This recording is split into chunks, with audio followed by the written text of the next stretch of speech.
The interference pattern is obtained with two coherent light sources of intensity ratio n. What will be the ratio Imax minus Imin by Imax plus Imin in the interference pattern? Given the two coherent light sources with an intensity ratio n, we need to find the ratio Imax minus Imin by Imax plus Imin. For two interfering waves with intensities I1 and I2, we have Imax is equal to square root of I1 plus square root of I2 the whole square, and Imin is equal to square root of I1 minus square root of I2 the whole square. Given the ratio of intensities I1 by I2 is equal to n. So we can write I1 as I2 into n. Let us now express Imax and Imin in terms of n. We get Imax is equal to square root of ni2 plus square root of I2 the whole square, which is equal to I2 into square root of n plus 1 the whole square, and Imin is equal to square root of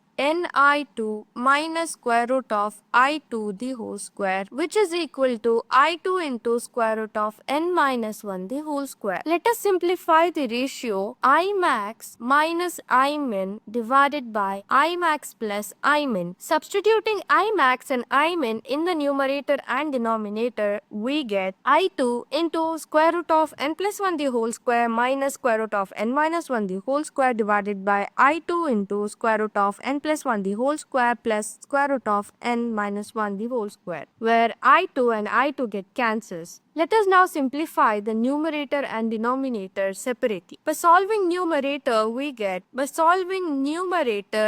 is square root of n plus 1 the whole square minus square root of n minus 1 the whole square, is equal to, applying identities and opening the brackets, we get 4 root n. And denominator, which is nothing but square root of n plus 1 the whole square plus square root of n minus 1 the whole square. Applying identities and solving, we get 2 into n plus 1. So the final expression, which is nothing but the ratio of Imax minus Imin by Imax plus Imin, equals 4 root n by 2 into n plus 1. 2 ones are 2 2's are, which is equal to 2 root n by n plus 1. Thus the correct option is D.